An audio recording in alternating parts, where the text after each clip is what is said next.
Today we're going to talk about the 5 S's. The 5 S's are a method to soothe a fussy baby, and all parents want to soothe their fussy baby.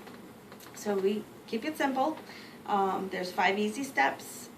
There is swaddle, side, shush, swing, and suck. I'm going to show you how to swaddle first. And swaddling actually is very important because babies are used to being inside the tight womb, and when they come out, they're not used to being out and flailing, and they like that tightness.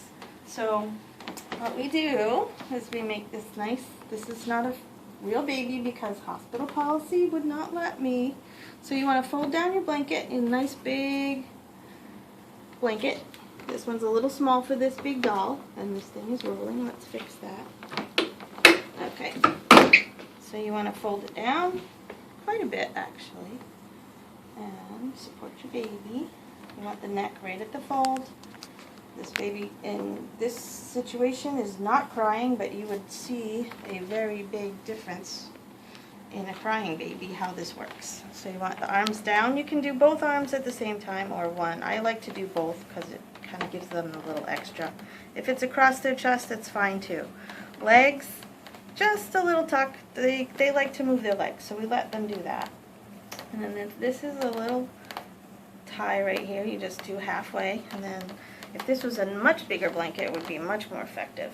But this becomes your band, and that goes up and around. And if it's long enough, you can actually tuck it in up on this corner. And sometimes this will work on its own, and your baby will be very content and quiet, and it worked, and you're all set. But if it doesn't work, you have another 3 things that you can try. The next thing is side. For some reason, babies really like their side. It's like a switch. We don't know why, it works. So once you swaddle, you get that nice tight upper body swaddle, support your baby under the head, kind of loosely. So you want that head to be able to jiggle, because the next thing that we're going to do, we're going to jiggle the baby. And it's really more like a swing. But the side, if the swaddle in the side doesn't work, then you move on to the swing. And the swing is just basically support the baby, let the baby's head kind of move around a little bit, and you're just going to jiggle the baby a little bit up and down. And that will sometimes be the 3rd thing that works, and you don't have to move on to the other 2 things. If you're very tired, you can sit down and do it. So this works a lot better when you're home and you're tired and you've been up all night and you want to get that baby to be quiet so you can go to bed. So basically it's the same thing. Their head has to jiggle. You can't let that head be stiff because they really like this motion of rocking back and forth. So that can soothe you, it can soothe the baby, you can get some sleep, you can put the baby down. The other thing that we forgot to do, which is one of the S's, is shushing. And if I don't have a crying baby, I often forget that I need to shush. So since this baby's not a real baby, I forgot that step.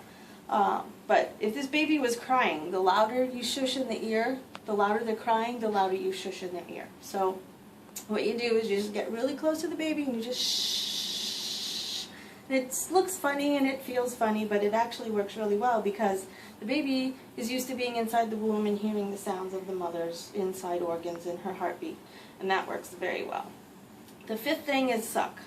This baby obviously doesn't need to suck, and I don't have a pacifier to show you how that works, but you would give the baby your finger or a pacifier and allow that baby to suck. And that's the 5th thing. Those 5 things actually work really well together, and I can't take credit for them because they're from Dr. Harvey Karp.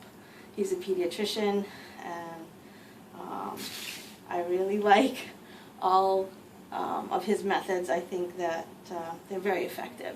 So I think that giving these to my parents, my patients, with their new babies is very helpful and very easy.